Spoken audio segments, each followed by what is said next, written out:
예, 반갑습니다. 교관입니다. 자, 시장이 또 한 주 동안 많은 또 이슈가 많이 발생하면서 변동성이 상당히 좀 심해지는 그런 모양새고요. 오늘 다행히도 좀 반등이 나오다 보니까 이제 기술적으로 이제 감매도 구간이거든, 단기적으로. 이따 제가 체크해 드리겠습니다만은, 그나마 좀 다행이다. 그래서 아마 다음 주까지는 이런 변동성이 좀 더 이제 확대될 수 있기 때문에 결론부터 말씀드리면, 혹시라도 이제 고점에서 또 이제 물량을 많이 들어가신 분들 같은 경우는 예, 여러분들 그 물타기 같은 거는 아직은 당분간은 거래소는 괜찮습니다만 코스닥은 조금 자제하시는 게 좋다. 이렇게 말씀드릴 수 있겠고요. 오늘 제가 그러니까 2주 전부터, 그러니까 2주 전, 그러니까 전전주가 제가 4월 달 시장 그 맥점 주간이다 그런 말씀 드렸었고, 그때부터 이제 변동성이 서서히 나오고, 그리고 제가 그동안 계속 그 신용하고 이제 대주거래 관련해가지고 설명을 드렸습니다. 지수 이제 좀 조정을 좀 염두에 두시고, 대응하는 전략이다 이렇게 말씀드렸었는데 그러한 영향이 뭐 우연의 일치는 모르겠습니다만 이번 주에 SD증권, 뭐 CFD 반대 매매가 그 몇몇 종목에 의해서 터지면서 시장이 변동성을 줬고요. 예. 그런데 문제는 뭐냐면 이제 이후에 우리가 다음 5월 달이잖아요. 5월 달 같은 경우가 이제 시장이 어떻게 전개될 건지 먼저 또 우리가 좀 예측을 좀 해봐야 되고. 예, 그래서 이제 그런 부분에 대해 설명을 드리고, 오늘 강의 주제는, 이제 코스닥 바닥. 예? 예, 지금 바닥이냐? 예? 예, 아니면 한 번 더 밀 것이냐? 이런 부분에 대해서 이제 그 확인하는 그 시그널을 어떻게 우리가 이제 감지하는지 그 부분에 대해서 제가 설명드리고, 그 다음에 이제 이렇게 시장이 급변하고 나면은 뭔가 시장에 이제 큰 변화가 나오거든요. 그게 아마 5월 옵션 만기, 5월 만기 전후에 좀 그러지 않겠나 싶은데 뭐 그런 부분에 대해서 제가 같이 더불어 설명을 드리도록 하겠습니다. 오늘은 제가 지금 뭐 장중입니다만은 뭐 최근에 이슈가 되고 있는 그 종목군들, 대표 종목군들 제가 차트를 보고 이제 이것도 이제 기법입니다. 아주 중요한 기법인데 그런 부분에 대해서 또 같이 더불어서 강의를 좀 하도록 하겠습니다. 자, 먼저 지금 이거 제가 첫 시간에 아마 그 우리 시청자님들께 이제 말씀드렸던 내용인데요. 시장이 이렇게 이제 급락이 나오고 급변하는 구간에서는 특히 이제 하락이 나올 때 우리 이제 경험이 없으신 그 주린이 분들 같은 경우는 예, 그 성급하게 막 물타기를 많이 한다든지 장중에라도 그러다 보면 또 오후장에 또 밀어버리고 그죠? 뭐 오전에 또 반짝 올라가면 또 따라가면은 잠깐 또 올랐다가 10시 지나면 또 다시 또 밀어버리고 막 그런 경우가 많이 있었어요. 지난주 이번 주부터 특히 이제 외국인들 같은 경우는 선물 시장에서는 그 2주 전 금요일인가요? 그때 뭐 하루에 막 2만 5천 계약 때리고 나서 또 그 다음 주에 뭐 3만 개 가까이 매수하고 그러니까 영끌 매수를 많이 하면서 시장의 변동성 상당히 많이 주고 있고 아울러서 이제 코스닥 같은 경우도 오전에는 어떻게 이제 외인들이 그 매매를 했냐면 지난주부터 오전에는 물량을 막 투여를 합니다. 투여하다가 10시 정도 지나고 나면 다시 또 이제 매도 물량을 줄이고 또 2시 지나고 나면 종가에 또 환매수를 해버려요, 막. 그럼 장중에 계속 눌렀다가 종가에 또 이제 코스닥이 빠질만 하면 또 아래 그려주고 살려놓고 그 다음날 또 이제 미국이 좀 반등 나오면 아침에 때리고 2시 지나서 다시 매도 물량을 줄여서 예, 대폭 줄여가지고 다시 또 코스닥 살려놓고 이렇게 지난주까지 외인들이 매매를 계속 했거든요. 그게 이제 이겁니다. 제가 첫 시간에도 이제 이런 부분에 대해서 말씀드렸으니까 9시에 개인 신용거래 물량이 출회가 되고 그냥 9시에서 9시 반까지 막 엄청 급등하기 심해요. 특히 요즘 같은 장에는 여러분들 그 어제 오늘 동시호가 보시면 동시호가 때부터 뭐 하한가 종목이 뭐 악재 나온 것도 없는데 막 나옵니다. 뭐 중대형주 같은 경우도 막 동시호가에 장전, 장우, 뭐 변동성 상당히 심하죠. 이게 뭐냐면 반대 매매가 나오고 있다는 얘기예요. 특히 그냥 오전에. 예. 그래서 9시 반까지 이럴 때는 여러분들께서 보통 9시 반까지는 좀 시장을 좀 관망하면서 대응하는 게 좋다. 그 다음에 그 10시에 요거 이제 개인 전문 투자자 그 CFD 물량이 치러야 되죠. 이따 제가 설명드리겠습니다만은. 예. 그래서 10시에도 보게 되면 좀 변동성이 좀 있습니다. 2시에 이제 스탁론 물량이 나오지 않습니까? 2시에. 예. 그래서 여러분들께서 만약에 매수를 한다 하더라도 요 시간대에 매물이 좀 많이 출회가 특히나 요즘 같은 경우는 수급이 약하다 보니까 뭐 거래가 없는 종목군들 개별 종목 같은 경우는 예를 들어서 2시에 스탁론 물량이 또 나온다 그러면 툭 던져버리면 그 몇만 주 가지고 그냥 막 또 다른 개인들까지 저점 깨다 보면은 같이 더불어서 매도를 하거든요. 그런 경향이 있기 때문에 가급적이면 이 시간대를 여러분들께서 유념을 하시고, 그리고 지금은 이제 그 물타기를 가급적 하시면 안 됩니다. 아시겠죠? 자, 잠깐 요 시간대를 잠깐 제가 보여드리면 차트로요. 오늘도 마찬가지, 어제도 그랬어요, 어제도. 예, 지금 보시면은 그 9시에 푹 밀어놓고 나서 9시 반까지 저점 주고, 그죠? 그 10시에 또 엄청 또 변화가 심하죠. 그죠? 매물 소화하고 나면 오늘은 이제 기관 쪽에서 어제 오늘 코스닥 좀 매수가 들어오니까 물량을 좀 받쳐주는 것 같습니다. 외인들도 오전에 좀 매도하다가 지금 이 시간 들어서는 매도 물량을 좀 줄이죠. 코스닥 같은 경우. 거래소는 이제 크게 변화는 없어요. 최근에. 왜냐면 외인하고 기관들이 때리는 게 없거든요. 예. 그러나 다시 또 살려버리면 어떤 경우는 또 여기서 또 이렇게 밀어버리죠. 10시 나서. 뭐 어제 같은 경우는 그랬습니다만은. 예, 이따 뭐 2시에 또 이제 변동성이 나올지는 모르겠습니다만은, 이렇게 지금 상당히 급변하는 그런 시간이기 때문에 여러분들께서 예, 그 시간대를 잘 유념하셔가지고, 대응을 하시면 된다라고 말씀드릴 수 있겠고요. 자, 다음 글을 보도록 하겠습니다. 이번 주에 이제 이슈를 제가 이제 부정적인 이슈하고 긍정적인 이슈. 이 부정적인 가운데서는 항상 또 이제 새로운 또 이슈가 또 긍정적인 또 우리가 알게 모르게 또 살아나고 있거든요. 이번에 첫 번째가 이제 S지발 신용 악순환 발생. 이게 제가 2주 전부터 여러분들께 계속 제가 신용이 지금 1분기에 거래소보다 코스닥이 뭐 7천억, 8천억 더 많이 증가를 했다. 그 신용 조심하십시오. 신용 줄이시고 예, 조심하십시오. 그런 말 드렸었는데 결국은 또 이쪽에 터져버렸죠. 예? 이들 종목군들의 공통점이 그 신용이 많다는 얘기죠. 거의 한 8%에서 어떤 종목은 보니까 뭐 12%까지 그 고점에서 신용이 막 쌓여있더군요. 근데 결국 터질 건 터진다는 얘기입니다. 예. 그래서 이런 게 이제 또 나비 효과가 조금 생깁니다. 최소한 다음 주에서 뭐 다다음 주까지. 어제 오늘 같은 경우도 다른 종목군들이 바닥에서 신용이 있는 종목군들은 스토리가 있고 회사 괜찮고 신용이 좀 있는 종목 괜찮아요. 안 움직였기 때문에. 예. 근데 이제 고점이 있는 종목군들 같은 경우는 신용 때문에 아무래도 이런 부담이 생기겠죠. 그리고 또 그들 종목 때문에 다른 종목군들 신용이 적절하게 있는데 주가 못 올랐던 종목군들 같이 밀어버린다는 얘기죠. 이런 심리가 다음 주까지 이어지니까 여러분께 주의할 필요성이 있겠고. 그다음 이번 주 오늘도 환율이 지금 1,340원을 돌파했어요. 그래서 원달러 환율 작년에 제가 여러분들께 그 배워 산다 이제 강의하면서 뭐 1,500원 돌파 막 한다라고 얘기할 때 제가 이제 거기가 고점이다 이제 그런 말 드렸습니다만은 지금 현재 이제 환율 같은 경우는 이제 기술적 반등이에요. 예? 단기 이제 급락이 나왔다 1,250원인가까지 밀었지 않습니까? 1,200원 초반까지 반등인데 그때 하더라도 이 원달러 환율이 최근처럼 이렇게 다시 1,300원 돌파하고 만약 1,350원 이제 한 10원 정도 남은 것 같은데 1,350원까지 돌파를 만약 한다 그러면 지수가 한 번 더 하방 쪽으로 좀 충격이 나올 수 있다. 그게 한 40~50포인트 정도. 뭐 크지는 않습니다만 거래소 기준으로 했을 때. 예. 근데 그 1,350원이 또 이게 환율 또 저항 맥점이거든요. 예. 그래서 여러분들께서 이제 이후에 원달러 환율이 좀 안정화되는지 여부를 보셔야 되는데 이 환율이란 것은 결론적으로 보게 되면 그 한 번 방향성을 딱 정하면요. 상방이든 하방이든 1년 동안 계속 그런 식으로 움직입니다. 무슨 얘기냐면 지금 원달러 환율 잠깐 보고 넘어가도록 하겠습니다. 이건 제가 차트를 지금 직접 한번 보죠. 자, 환율이죠. 월봉입니다. 월봉 보시면 작년 10월이죠. 원달러 환율이 10월 달에 이게 급등이 나올 때, 예, 이때 제가 이제 고점이 나왔다 그랬죠. 저항 맥점에서. 예. 그래서 이제 급락이 나오는데, 급락이 나왔다가 1,200원 초반까지 밀었다가 이제 반등이 나오는데, 여기 다음 달이 이제 맥점이에요. 다음 달이. 만약 여기서 다시 한번 다음 달에도 직전 고점까지 치고 올라간다 그러면 지수가 좀 더 충격이 나올 수 있단 말이에요. 그래서 여러분들 환율 체크하시고. 근데 이제 방향은 여기엔저로 꺾일 가능성이 높다는 얘기죠. 지금 환율의 급반등이 나오는 이유가 우리나라 이제 무역수지 적자가 계속 1분기까지 그러니까 2분기부터는 아마 무역수지 적자 규모가 줄어들 겁니다.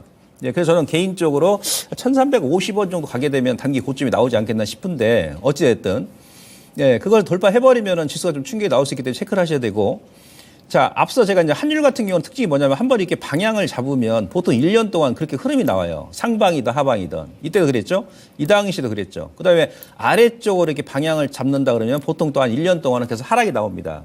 그러니까 지금은 기술적으로 한번 아래쪽으로 작년 연말에 10월 달에 고점 찍고 나서 아래쪽 방향이 나왔는데 반등 이후에 뭐 하반기까지 본다 그러면 다시 한번 저점까지 깨고 내려서지 않겠나라고 봤을 때는 보통 코스피 지수는 이제 환율하고 이제 반대적으로 움직이니까 지수 같은 경우 코스피 지수 기준 했을 때는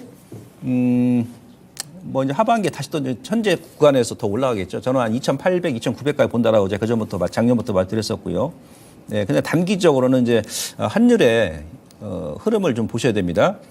어제 그저께부터죠. 퍼스트 리퍼블릭 또 지방은행이 또 여진이 재확산이 됩니다. 그래서 퍼스트 리퍼블릭이 이틀 동안 주가가 거의 한 70%또 급락이 나왔는데 제가 이제 계속 그런 말씀 드렸습니다. 자, 미국은 지금 현재 방향성을 계속 4월 달 내내 못 정했잖아요. 그러다가 어저께 그저께 21선을 깨고 다우하고 나스닥 무너졌지 않습니까? 예. 근데 왜 그러냐면 한쪽은 금리 인하 기대감, 그러니까 금리 인상 그 피크 기대감, 안도감, 물가죠. 인플레이션 안도감. 근데 한쪽은 경기도나 우려감. 이게 저울질을 하고 있다고 했는데 요게 이제 그 소비자 물가지수 발표하고 나서 그리고 지난주 미국의 그 실물 경제 지표 발표하고 나서 둘 다 지금 안 좋게 나왔죠. 한 일주일 만에 또 이렇게 바뀌어 버렸어요. 그러다 보니까 이제 주가가 좀 기진맥진하는 거죠. 미국 시장이. 예. 그러고 나서 또 이제 지방은행 또 여진까지 재차 확산이 되다 보니까 시장이 좀 충격을 받은 것이다. 근데 요것은 뭐냐면 그 이제 자산 매각하고 어차피 구조조정 해야 됩니다. 지방은행 같은 경우는 필연적이기 때문에 뭐 그 정도 이유기 때문에 요건 뭐 크게 이제 오래 가지는 않을 건데 단기적으로 한 5월 달까지는 조금 이제 발목을 다시 한번 잡을 가능성이 높다. 이렇게 말씀드릴 수 있겠고요. 지난주에 제가 중국의 그 리오프닝 효과가 이제 본격화될 가능성이 높다. 네, 본격화된 그런 지표가 나왔다. 그죠? 소매 판매라든지, 그리고 이제 뭐 제조업 PMI라든지 GDP 성장률도 상당히 좋게 나왔지 않습니까? 그래서 지난주에는 중국에서 한 2,300조 원 규모 인프라 투자를 본격화하겠다라고 발표했었어요. 예. 근데 또 이번 주 들어서는 월요일부터 이게 이제 미중 갈등 때문에 그렇습니다만은 경기 부양책을 조금 그러니까 좀 시기를 늦출 가능성이 높다. 이게 지금 또 물가가 오를 가능성이 좀 높기 때문에 그런 건지 모르겠습니다만은 아무튼 간에 그 월요일 날 이런 기사가 나오면서 거기에다 또 실망감이 중국 시장도 영향을 미쳤고 또 우리 시장도 안 그래도 한번 누를 자리에서 이런 또 일주일 만에 이제 뒤바뀐 거죠. 악재가 나오면서 시장을 좀 더 하방적으로 누르지 않았나 그렇게 지금 판단이 됩니다. 그리고 이제 개인들하고 이제 메이저 기관하고 외인들 요건 제가 이제 계속 말씀드렸지 않습니까 그동안 개인들은 코스닥에 지금까지도 화력을 집중하고 외국인들 같은 경우는 환율 때문에 이번 주에는 매수세가 좀 주춤합니다만은 여전히 그 거래소 쪽으로 수급 화력을 집중하고 있다. 이게 상당히 대조적인데 이게 지금 한 달 넘게 지금 진행이 되고 있어요. 지난주에 제가 그래서 코스닥 150 선물 인버스 여러분들께서 이제 관심 있고 매수 말씀드렸는데 한 7, 8% 정도 좀 올랐던 것 같아요. 그래서 단기는 일단 지금 한번 끊었다가 뭐 다음 주에 대체 한번 눌림을 준다 그러면 그때 한번 다시 한번 보시기 바라겠습니다. 이 부분은. 예. 다음. 그럼 이제 부정적인 것만 있냐?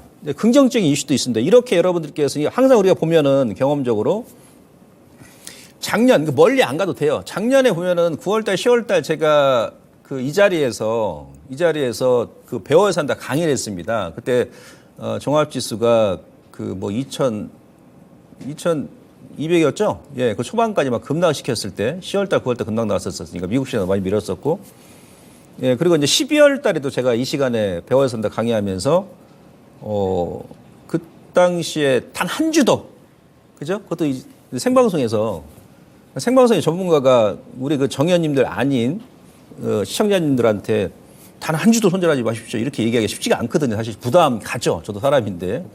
근데 이제 워낙에 그때는 이제 주가가 저평가고 구간이었었고 했기 때문에 배열산대에서 제가 그랬었고 그다음에 무료 방송에서도 그 당시 기준했을 때 종목별로 최소 개별주 같은 경우는 50에서 뭐 100% 올라올 때 줄이더라도 그때 줄이시라고 그랬지 않습니까? 예. 그런 말씀 드렸었는데 근데 또 그 시기가 악재가 다 반영이 되면서 또 호재로 이렇게 막 둔갑하는 그런 시기였었어요. 그런 시기. 연초에도 마찬가지고. 예? 예. 그래서 이제 그런 시기였기 때문에 그 지나고 나면 거기가 또 악재 단기 위기였습니다만은 중기 또 기회였다는 얘기죠. 지금도 아마 그런 것 같습니다. 자, 무슨 얘기냐면 오늘 우리 시장 같은 경우는 그 어제 이제 하이닉스 실적 발표하고 그리고 오늘 뭐 LG화학, 삼성 SDI, 오후에는 뭐 GS건설 그리고 뭐 삼성 엔지니어링 실적 발표가 지금 막 쏟아지지 않습니까? 미국 같은 경우도 이번 주면은 주요 빅테크 관련 기업들 실적 발표가 지금 마무리되거든요. 예. 오늘 같은 경우 메타가 지금 장 끝나고 나서 메타 플랫폼이 실적 발표가 나서 좋게 나오다 보니까 지금 장중에 12% 급등이 나와가지고 지금 미국 선물 시장이 좀 강세죠. 근데 이번 주면 거의 마무리가 된다. 주요 기업들. 예. 그러면은 어차피 이제 1분기 실적은 선 반영됐고 이미 이제 뚜껑이 열렸기 때문에 변동성이 그로 인해서 뭐 미국도 마찬가지고 우리도 축소될 가능성이 높다는 얘기죠. 예. 그런 실적 우려가 완화되고 두 번째는 지금 S지발 신용 반대 매매. 지금 한 종목인가는 아직 하한가가 안 풀린 것 같은데요. 그저께 이제 뭐 할인주주라든지 그 다우데이터 먼저 하한가 풀렸고 이제 오늘 같은 경우 삼천리 성강 같은 경우 아마 하한가 풀린 것 같습니다. 예. 이게 지금 피크 구간이라는 얘기예요. 예. 그러면서 뭐 CFD 물량 같은 경우도 지금 뭐 반대매매 나올 게 이미 다우 뭐 할인주주는 어제 그저께 다 나왔고 나머지 기업들도 오늘 다 나올 겁니다. 그래서 이 부분도 이번 주에 이제 선 반영됐기 때문에 다음 주 이후에는 시장이 전체적으로 좀 변동성이 축소될 가능성이 높다. 이거는 일단 긍정적인 이슈라는 얘기죠. 예. 그리고 어저께 그 하이닉스 실적 발표를 했습니다만은 매출액은 뭐 그렇게 크게 감소를 안 했는데 뭐 삼전도 마찬가지겠습니다만은 영업 적자가 원래는 그 3조 7천억 정도 예상했는데 3조 4천억이 나왔잖아요. 물론 이제 하이닉스 같은 경우는 2분기, 3분기, 4분기까지 계속 적자예요. 분기별로 실적 자체가. 올해 지금 예상 전체 영업 적자가 10조 원 정도 기록한다고 그러지 않습니까? 대신에 이제 1분기 대비해서는 2분기, 3분기, 4분기가 실적이 좀 적자 폭이 감소한다는 얘기죠. 근데 어제 오늘 지금 하이닉스가 반등이 나오죠. 상당히 의미가 있습니다. 삼전도 뭐 지난번에 그랬습니다만은 이게 무슨 얘기냐면 지금 현재 시장에서는 반도체에 대해서 뭐 다른 업종도 마찬가지예요. 실적 악화 우려보다는 이제는 바닥 기대감이 확산되고 있다는 얘기죠. 바닥 기대감이. 예. 그러면 일단 뭐 하반기로 가면 갈수록 1분기가 저점, 1분기 실적 자체가 저점이기 때문에 이들 종목군들은 이제 1분기가 저점이 가장 높고 그로 인해 가지고 이제 하이닉스, 삼성전자가 살아난다 그러면 다른 이제 반도체 장비 관련 종목군들, 뭐 소재 쪽도 같이 살아날 가능성이 높다는 얘기죠. 예. 이런 경우는 뭐다? 작년처럼 단기적으로는 좀 위기일 수 있습니다만은, 예. 이제 하반기를 놓고 보면, 예. 또 돌아서면, 이게 몇 개월 뒤에 가게 되면 또 기회가 된다는 얘기입니다. 아시겠죠?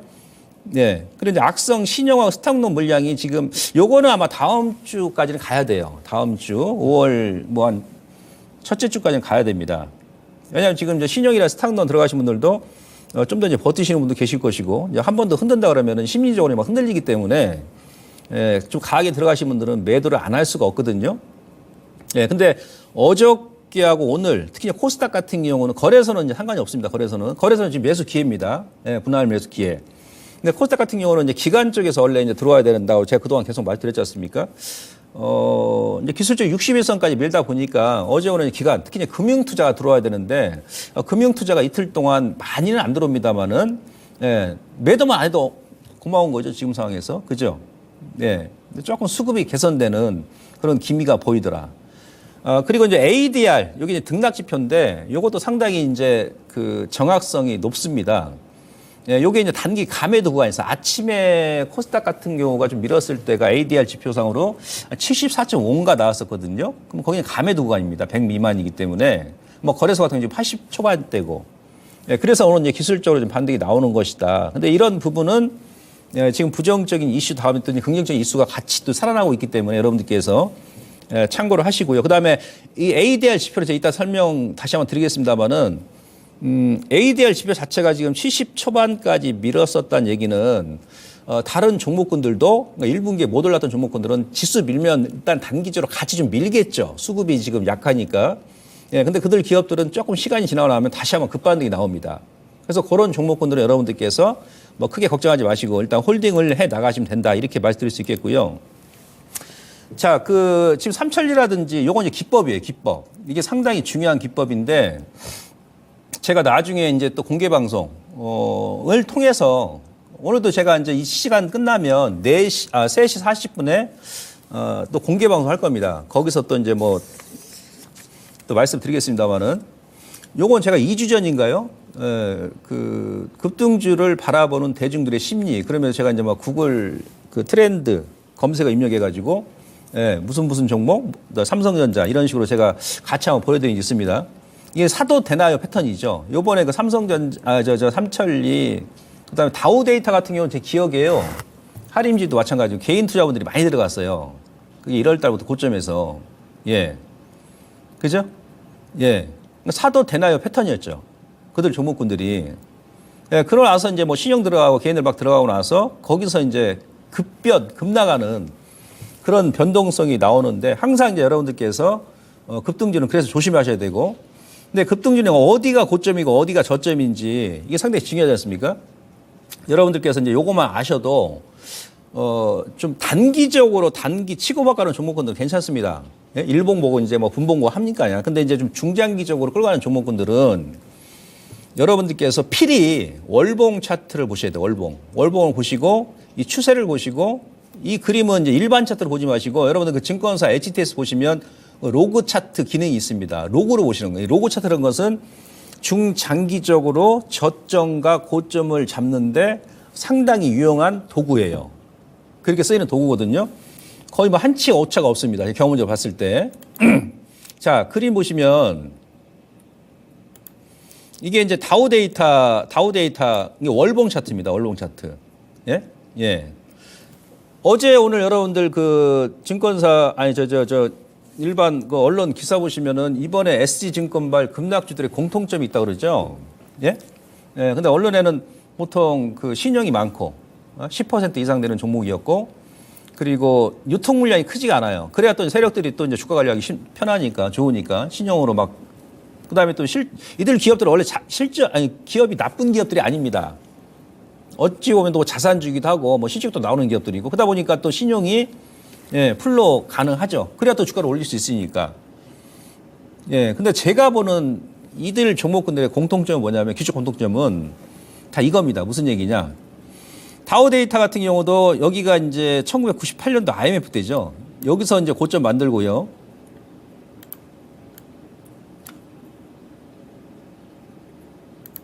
예, 여기서 이제 1차 고점이 나오고 나서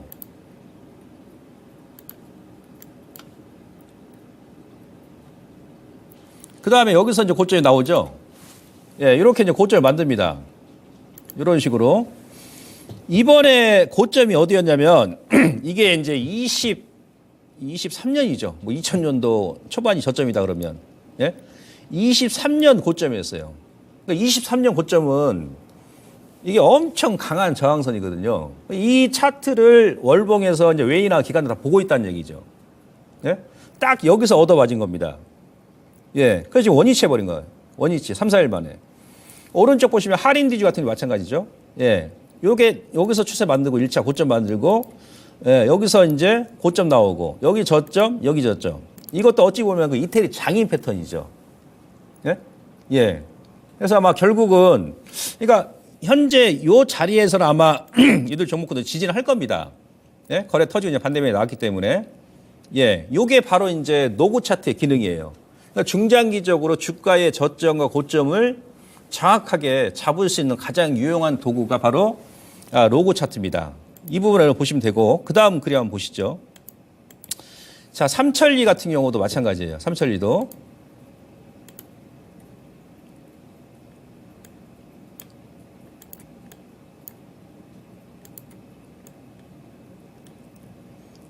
자, 삼천리 같은 경우 차트 보시면 이게 월봉입니다. 월봉을 보셔야 돼요. 일반 차트, 노구 차트입니다. 일반 차트는 계속 고점을 돌파하니까는 어디가 고점인지 모르거든요. 그런 이제 마디로 보는 수밖에 없는데, 예, 삼천리 같은 경우도 최저점이 1990년도죠. 이 트렌드에 딱딱 맞게 움직이죠. 여기서 저점 나오고, 그죠? 예. 저는 이 도구가 왜, 예. 여기서 저점. 그 다음에, 예. 코로나 때 여기서 졌죠? 예. 2008년도 여기서 고점 나오고 딱 2번이 이게 몇 년입니까? 1990년이니까 아마 33년? 예. 딱 그 고점에서 얻어맞은 거예요. 요 자리고. 삼천리 같은 경우는 지금 이 중간 트렌드를 이탈했기 때문에 아마 주가가 예, 더 밀지 않겠나 싶고요. 완전 이탈해버렸습니다. 중간 트렌드를. 예. 그리고 그 다음 종목이 선강이었죠, 선강. 예. 선강도 지금 보시면요. 이 기업도 23년 저항이었죠, 23년. 예. 여기 고점, 여기 고점, 여기 고점. 이게 되겠습니다. 여기 저점. 이 마디, 이 트렌드에 맞게 움직이죠. 선강도 지금 이 중간 트렌드를 이탈했기 때문에 결국은 주가가 그 아래쪽으로 더 밀지 않겠나. 그렇게 판단이 됩니다. 예. 그래서 이게 로그 차트의 그 기능이에요. 아니, 정확합니다. 거의. 그러니까 중장기로 여러분들께서 주가의 고점과 저점.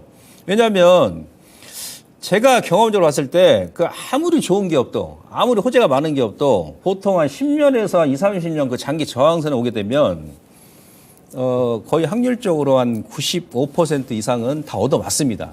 물론 이제 수급이 좋아가지고 일시적으로 막 급등 나오고 슈팅은 나올 수 있어요. 주가라는 것은 뭐 특히 이제 개별주나 뭐 대형주 같은 경우도 일시적으로 뭐 기관이든 외인이든 수급이 몰리면서 뭐 신용 들어오고, 예? 예, 뭐 유동성 자금 들어오고 하면은 저항 구간에서 뭐 일시적으로 뭐 30, 40%더 슈팅이 나올 수도 있고 아래쪽, 그러니까 오버 슈팅 나올 수도 있고 뭐 언더 슈팅 나올 수 있는데, 예, 그 과정을 지나고 나면 주가는 대부분 예, 원위치를 회귀하는 경우가 많이 있습니다. 이렇게 참고하시면 되고, 그게 이거는 제가 그 삼성전자 같은 경우도 그 작년 아니 그 2021년도 1월 달에 그때 고점이었지 않습니까? 그 삼전도 제가 1월 달에 그 당시에 제가 배워야 산다 했잖아요. 예, 이 자리에서. 예, 그때 이제 뭐 10만 전자 뭐 얘기할 때 그때 제가 아마 이 그림을 삼성전자 이 차트를 제가 보여드렸어요. 장기 로그다. 로그. 예? 예, 여기가, 그러니까 그 당 1월 11일 날 고점 나왔을 때가 여기 약간 슈팅이 나왔었죠. 윗골에 나왔었기 때문에. 이 자리였습니다. 삼성전자가 그 당시에.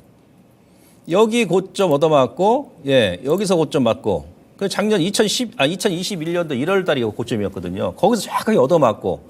정확하다기보다 약간 슈팅이 나왔었죠. 오버슈팅이. 예, 근데 지금 삼성전자가 자리가 어디냐면 지금은 이제 2년 지금 지났지 않습니까? 지금 이 자리예요, 이 자리. 그래서 삼정 같은 경우도 제가 4월 초부터 이제는 이제 매수를 하셔도 된다. 예? 라고 이제 말씀드린 이유가 바로 이 자리고, 그 다음에 2018년도 고점 요 지지 맥점 구간이죠. 그죠? 삼정 같은 경우 어떻게 움직입니까? 여기서 이제 계속 이렇게 찌글찌글 올라가는 거예요. 우상향으로. 예? 내년까지. 네, 뭐 중간에 좀 조정은 나올 수 있겠습니다. 중장기적인 흐름은 좌우지간 삼성전자라든지 뭐 하이닉스라든지 뭐 현대차 같은 경우는 지금 이제 매수 자리다. 이렇게 말씀드릴 수 있겠고요. 카카오도 제가 아마 말씀드렸습니다. 카카오 같은 경우도 여기가 이제 2000년도 IT 버블 때 고점이었었고, 재작년에 2021년도 이 당시에 아마 우리 개인 투자분들께서 많이 들어가셨어요. 물론 지금도 이제 물타기 하시는 분들 많이 계십니다만은, 예. 근데 카카오 같은 경우도 이제 지금은 제가 볼 때 추가적인 하락은 제한적이다. 왜냐하면 이 중기 이제 지지 구간에 왔기 때문에. 예. 그래서 이런 식으로 여러분들께서 노고 차트를 보시면, 저도 뭐 단타 종목 매일 그 하루에 한두 종목씩 합니다. 예. 단타는 근데 이제 손절은 2%, 말 그대로 단타는 단타죠. 수익 나게 되면 뭐 3 내지 5% 주게 되면, 무조건 절반이나 차익 실현하고 나서 또 마이너스 2% 매수가에서 이탈한다 그러면 무조건 절반 손절. 그리고 이제 중장기 종목은 예, 개별주든 뭐 중대형주든 이 로고 차트를 보고 끌고 가는 거죠. 근데 월봉 기준 했을 때 어느 구간에서 매수를 하느냐가 중요한 거예요. 예? 예, 그게 나중에 시간이 지나고 나면 여러분들의 계좌가 완전히 바뀌겠죠. 그죠? 예, 이런 부분이 있고요. 제가 분명히 말해 2차 전지를 저는 나쁘게 보는 게 아니에요. 제가 이 시간에 2차 전지를 추천한 적이 한 번도 없습니다. 4월 달에 이 방송 출연하면서 사실은. 근데 4월 초부터, 그러니까 2차 전지, 제가 그랬지 않습니까? 지난 시간에도 대한민국을 먹여 살릴 산업은 뭐냐면 반도체, 예? 그죠? 제약바이오, 2차 전지, 무기, 예? 이렇게 이제 대표적으로 이제 구분할 수 있겠죠. 근데 어느 시점에서 사는지가 중요한 거죠. 우리가 왜 그러냐면, 2000년도 그 IT 버블 터지기 전에 그때 인터넷 막 할 때 있지 않습니까? 처음에. 미국의 시스코 시스템즈 아니면 인터넷 못하는 줄 알았어요. 그죠? 근데 한 2, 3년 지나고 나니까, 예, 뭐 전 세계적으로 인터넷, 기업들이 우후죽순으로 막 생기면서 그 관련 기업들 뭐 경쟁이 심화돼 가면서 다들 이제 시간 지나와서 원위치 해버렸죠. 그리고 뭐 DMB라든지 2000년 초반에, 예, 그랬었고, 뭐 LCD, LED, 예? 중국에서 막 저가 덤핑 공세를 막 펼치면서 뭐 그 당시에 그 중소 대표 LCD 관련 기업이었던 뭐 우영 같은 경우도 파산해버리고, 그 다음에 2008년도, 7년도까지 그 당시에 또 태양광 관련 종목군들도 많이 올랐지 않습니까? 태양광도 사실 그 당시에 우리가 OCI 아니면 그 폴리실리콘 생산 못할 줄 알았지 않습니까? 예, OCI는 지금 선발 기업이니까 지금까지 뭐 있습니다만은, 근데 그때 이 기업이 한국 폴리실리콘이었죠. 예, 근데 한국 폴리 같은 경우는 파산했잖아요. 그죠?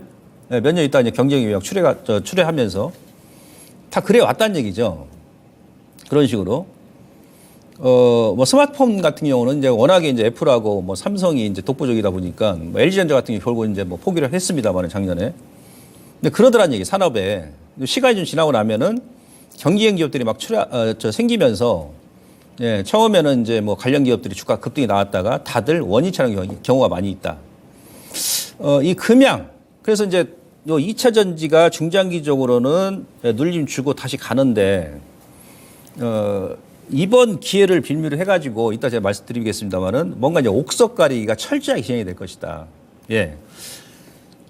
이 두 기업 보면은 월봉 차트상으로요. 금양도 4월 초까지 급등 나왔다가 찌글찌글하다가 다시 원위치 했잖아요. 오늘 좀 반등이 나옵니다만 61선에서 기술적으로. 근데 4월 초에 자리가 이 자리였다는 얘기죠. 이게 그 1998년, 얘도 이제 거의 23년 저항 구간이었어요. 주식이라는 것은요, 여기가 최저점이 될 수도 있고, 이 자리가 최저점이 될 수도 있고, 반대로 그전처럼 여기가 최고점이 될 수도 있고, 지금 현재 자리가 최고점이 될 수도 있다는 것을 우리 투자자들은 생각해야 된다는 얘기예요. 그래야 매수를 하더라도 물량을 조절할 수 있는 것이고, 그죠? 예. 뭐 이런 점에서 예를 들어 막 물량이 크게 들어갔다 그러면은 저도 손절이 안 나갑니다. 예? 뭐 포트 비중 어떤 종목을 자금 대비 뭐 40, 50% 들어갔어. 예? 예. 성장성이 있고 성장 업종이고 저점이 괜찮아요. 조금 더 흔들더라도. 어차피 몇 개월 뒤에 좀 올라갈 종목이다라면. 근데 보통 보면은 아까 제가 삼성전자라든지 뭐 카카오도 제가 보여드렸습니다만은 이런 자리가 최고점이 될 수 있다는 것도 우리가 생각해야 된다는 얘기죠. 이런 자리가. 예. 2차 전지 관련 종목군들이 이런 위치에 있는 종목군들이 많이 있다는 얘기예요. 이런 위치에 있는 종목군들이. 예. 그 제가 지금 말씀을 드리는 거니까 여러분들께서, 투자에 좀 참고를 하시면 될 것 같습니다. 자, 이렇게 일단 말씀드리고요. 다음. 그 5월 달은 그 지금 이제 4월, 이번 주면 4월 시장이 이제 마무리되잖아요. 그러면은 지금 4월 그 마지막 주에 이번 주에 코스닥이 지난주부터 조정이 많이 나왔는데, 그럼 지금 여기서 우리가 버티면 5월 달이나 6월 달은 다시 한번 지수가 급반등이 나와서 고점을 살릴 것인지 여부가 중요한 거 아닙니까? 어차피 지금 시장은 빠졌으니까. 그죠? 예, 그러면은, 다음 달 시장을 우리는 좀 예측을 해봐야 된다는 얘기예요. 그걸 이제 우리 시장만 놓고 하는 게 아니고, 이제 미국 시장하고 뭐 다른 이제 글로벌, 특히 미국만 일단 놓고 본다라면, 그럼 어떻게 예측하냐면, 저는 이제 데이터에 의해서만 지금 여러분들께 보고를 드리는 겁니다. 이것은 제가 작년에도 우리 그 시청자님들께 그 급락 나갔을 때 아마 이 데이터를 제가 보여드린 적이 있어요. 공개방송에서 몇 번 보여드렸었고요. 다우지수가 1986년도 이후에, 그러니까 그러니까 연중의 월 평균 상승률 비교표입니다. 그러니까 어느 때 1월 달부터 12월까지 다우지수하고 S&P 500이 몇 월 달에 가장 많이 올랐고 몇 월 달에 가장 많이 빠졌는지, 그 평균 데이터예요. 근데 작년하고 올해까지는 맞았어요. 무조건. 이게 3월 달까지도 4월 달까지도 맞았습니다. 예? 무슨 얘기냐? 작년에 제가 이제 급락 나올 때도 시장이 양시장다. 이 그림을 제가 보여드리면서 미국 같은 경우는 1986년도부터 9월 달이 가장 많이 뺐습니다. 평균적으로. 작년에 여러분들 미국 9월 달에 9월 말까지 엄청 뺐죠. 다우하고 뭐 나스닥, S&P 3대 지수가. 그 10월 초부터 이제 저점 찍고 아마 다우가 급반등이 나왔어요. 먼저. 나스닥은 나중에 이제 한두 달 있다가 반등이 나왔었고. 그죠? 예. 자, 올해도 보시면 지금 4월 달이죠. 3월과 4월 달은 올랐단 말이에요. 미국 시장이. 올랐습니다. 지금은 조금 찌글찌글하죠. 좌우지간 86년도부터 그랬어요. 5월 달하고 6월 달인가. 5월 달은 이제 큰 하락은 안 나왔어요. 9월 대비해서는. 근데 5월 달하고 6월 달은 시장이 3, 4월보다도 못했다. 그래서 7, 8월에 이제 오르고 하반기에 가장 많이 올랐습니다. 4분기에. 이랬었고요. S&P 한번 보겠습니다. S&P 같은 경우는 1950년, 그러니까 이게 지금 뭐 73년 동안의 데이터죠. 예. 당연히 S&P도 이제 다우하고 비슷하겠죠. 예. 3월달, 4월달까지 좋았었고, 5월달, 6월달은 시장이 크게 빼지는 않았으나, 예. 좀 찌글찌글했다. 찌글찌글. 예. 별 볼 일 없었다. 그랬다는 얘기죠. 그 다음에 여름에 이제 7, 8월 달에 오르고 나서 뭐 9월 달에 또 크게 빼고 연말이 좋았다는 얘기죠. 예. 근데 이 데이터가, 제가 지금 여러 차례 보여드립니다만은 아무튼 간에 4월, 지난주까지 맞았어요. 예? 작년 9월부터 올 1월 달, 2월 달, 3월 달, 4월 지난주까지는. 예.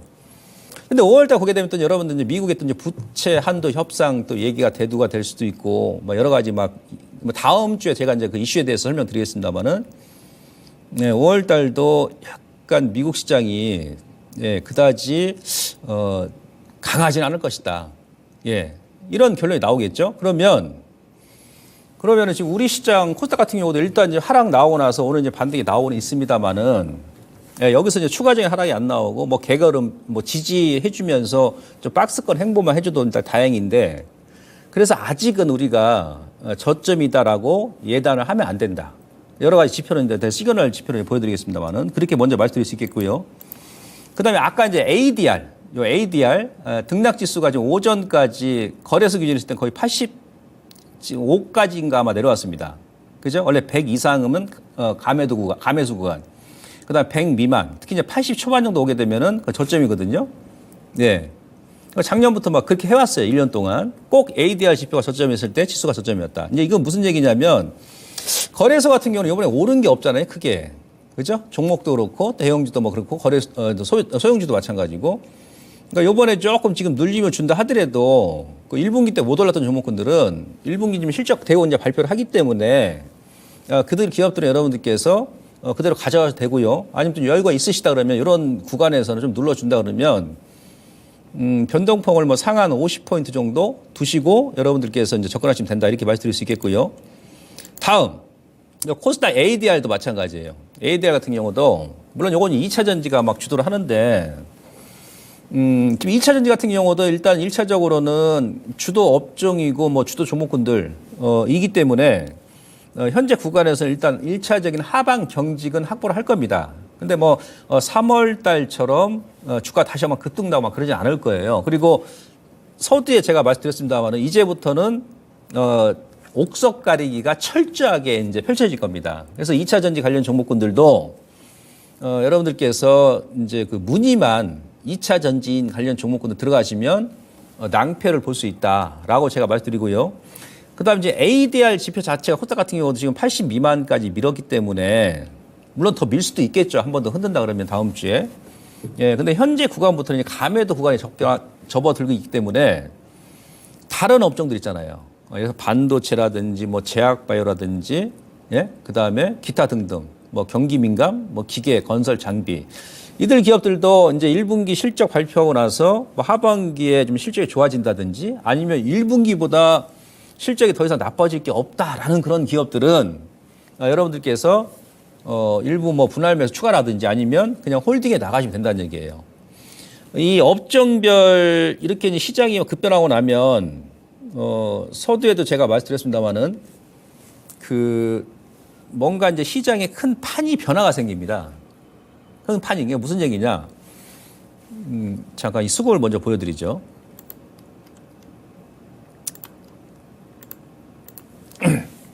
자, 4월 17일부터 4월 26일까지의 그 코스닥 수급을 보시면요.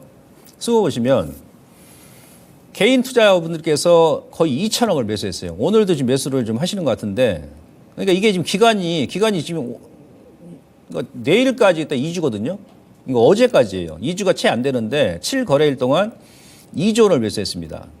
외인들이 9,200억 매도, 기간이 8,900억 매도, 나머지는 이제 기타 법인에서 매도를 했는데, 근데 우리 개인 투자자분들께서 매수한 자리가, 위치가 제가 항상 중요하다. 위치가 지금, 그러니까 여기 피보나치 61.8이면 한번 때릴 자리거든요. 제가 지지난주부터 계속, 좀 부정적인 얘기했지 않습니까? 61.8이 상당히 강한 저항선이에요, 이 라인이.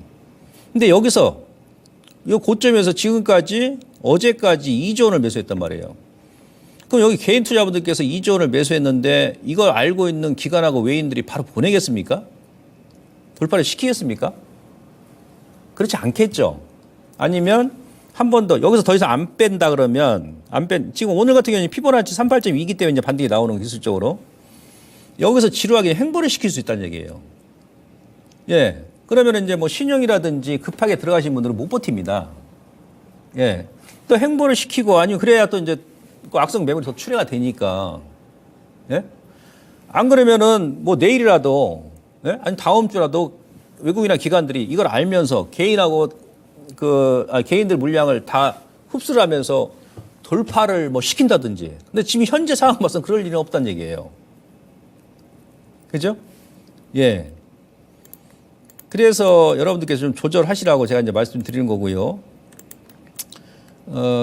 이 ADR 지표 자체가 앞서 이제 말씀드렸듯이 이제 그래서 그 신용이 많지가 않고, 예? 예. 그 다음에 저점에서 이제 1분기에 못 올랐던 종목군들은, 이렇게 조정 기회 여러분들께서 뭐 일부 추가라든지 아까 거래소 마찬가지로, 좀 끌고 가시면 된다 이렇게 말씀드리고요. 그 다음에 최종적으로 오늘 방송 그 강의의 핵심이죠. 자, 그럼 코스닥의 바닥 확인을 우리가 어떻게 하느냐. 예, 요게 이제 가장 중요하죠. 자, 어찌됐든 간에 1분기에 2차 전지 관련주가 지금 올렸기 때문에 우선 2차 전지 관련주가 하방 경기를 확보해야 됩니다. 예? 예. 그러니까 이들 종목군들이 한 번 더 흔들어 버리면 다시 한번 또 오늘 저점을 깰 수도 있거든요. 그래서 하방 경직을 확보하는지 먼저 보시고 언제까지? 다음 주까지. 그다음에 이번 주 이게 이제 반대 매매하고 신용 물량은 이번 주까지 내용이 다음 주 월요일 아마 나와요. 그 데이터가.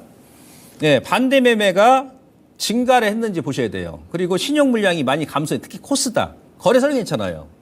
예. 그리고 기관하고 외국인들이 지금 거의 뭐 2조 원 가까이 기타 법인까지 매도를 했기 때문에 이네들이 다음 주라도 하루에 최소한 기관 외국인 포함해서 2천억 정도 이상 매수가 들어왔을 때, 예?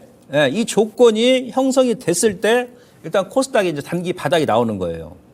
테슬라 주가가 왜 또 중요하냐면 요걸 제가 설명을 드리도록 하겠습니다. 테슬라가 아주 중요한 구간이에요. 이게 그저께까지 차트인데 우리나라 2차 전지가 어떻게 움직였냐면 1월 초에 제가 여기서 테슬라 그 당시에 장기 로고 차트 보여드리면서 저점이라고 말씀드렸습니다. 예, 그러면서 이제 2월 중순까지 테슬라가 계속 올랐어요. 먼저 올랐습니다. 그 당시에 에코프로 BM 차트를 보게 되면은 거의 1월 말까지는 테슬라가 오를 때 횡보했습니다. 예? 근데 테슬라가 2월 중순까지 오르니까 2월 초부터 외인들이 매수하면서 서서히 끌어올렸거든요. 테슬라가 이제 2월 중순부터 고점이 계속 낮아졌어요. 근데 어저께 이 아주 중요한 자리를 이탈시켜버렸죠. 그죠? 그러니까 테슬라가 먼저 움직이고 우리나라 2차 전지 관련주가 움직였단 말이죠. 그럼 테슬라가 또 이제 먼저 빠졌잖아요. 2차 전지 또 이제 흔들릴 수 있다는 얘기예요. 오를 때처럼 시간을 가지고. 그래서 테슬라 주가를 보시면 될 것 같고 테슬라 같은 경우도 여러분들 지금 차트 보시면 아주 아슬아슬한 구간이에요. 그죠? 얘도 노고상으로 재작년에 장기 13년 저항선 맞고 1년 반 동안 빼고 나서 반등이 나왔는데 이 중간 트렌드에서 돌파 못하고 지금 다시 얻어받는 거거든요. 예. 다시 한번 되밀릴 수도 있다는 얘기죠. 어제 보니까 테슬라가 또 4% 가까이 밀었던 이유가 제프리스라든지 미국의 기관 투자자들이 지금 테슬라 목표 주가를 185달러까지 막 낮췄잖아요. 250달러에서. 예. 그래서 테슬라의 주가가 중요하고 그로 인해서 우리나라 2차 전지 관련 종목군들이 테슬라가 빠져도 하방 지지는 해주는지 여부를 확인하시고 그다음에 통합 신용 반대 매매. 이게 반대 매매가요. 9월 달도 급증이 나오면 거기가 저점이에요. 거기서 악성 매물이 해소됐다는 얘기거든요. 그 의미가. 근데 지금 어제까지는 반대 매매 거의 안 나왔습니다. 이게 이제 이번 주 말까지 가봐야 되거든요. 다음 주 월요일이나 화요일 정도까지 여러분들께서 확인하시고. 자, 신용은 제가 그전부터 계속 말씀드립니다. 이건 통합이죠, 통합. 근데 신용도 특히 이제 코스닥, 거래소 괜찮습니다. 코스닥이 지금 어제까지 거래소 대비해가지고 한 7, 8천억 정도 더 많거든요. 신용 자체가. 그러면 최소한 신용 자체가 코스닥 같은 경우는 한 10조 원 정도 미만으로 내려왔을 때 이런 조건이 일단 완성이 돼야 되고 이번 주 여러분들 어떤 기사 나옵니까? 예? 예, 증권사 지금 한투부터 해가지고 비투 한도 소진으로 신용료 일시 대출 중단한다 그러죠. 예? 그다음에 지금 코스닥 매수액 절반이 신용융자랍니다. 이만큼 신용이 많이 늘었다는 얘기예요. 예? 개인들의 매수액 절반이 1월부터 지난주까지 거의 순매수액 44% 신용이란 신용. 이 부분이 어느 정도 최소한 1조 원 이상 좀 해소가 돼야 된다는 얘기예요. 이런 시그널이 언제까지? 다음 주까지 이어진다는 얘기예요. 다음 주까지. 예. 그래서 이제 이런 부분을 이런 시그널이 나왔을 때 여러분들께서 일단 참고하시면 될 것 같고 오늘은 제가 간신 종목을 지금 가져왔는데 원래 현대건설인데요. 요건 시간 관계상 제가 잠깐 설명드려도 될까요? 예. 자, 현대건설인데요. 현대건설 같은 경우, 이것도 이태리 장인 패턴입니다. 이제 건설주가 이제 서서히 우리가 지금 저가에 지금 관심을 가져야 된다. 건설주 같은 경우도 작년, 재작년부터 이제 계속 밀었잖아요. 계속 밀었는데, 기본적으로 그 국내 건설, 그러니까 전국 주택 매매 가격 자체가 저점이 나와요. 물론 이제 큰 사이클은 아직도 하락 중이에요. 하락 중인데, 사실 이제 1분기가 이제 하락 나오고 나서 1분기, 그러니까 3월 달까지 저점이 나왔다는 얘기예요. 예? 전국 주택 가격도 마찬가지고, 뭐 수도권, 지방, 예, 그 다음에 서울도 마찬가지예요. 서울도. 그리고, 월별로 보더라도, 요건 이제 주택 유형별인데, 아파트부터 해가지고, 뭐 빌라, 일반 주택, 1월 달이 최악이었고, 2월 달, 3월 달까지는 그 하락폭이 감소하면, 특히 이제 아파트가 지금 V자 반등이 나오죠. 예, 물론 전체 추세는 돌리는 건 아닌데, 2년 동안 계속 이제 1년 반 동안 하락이 나오면서 이 추세, 그러니까 저점은 나왔다는 얘기, 저점은.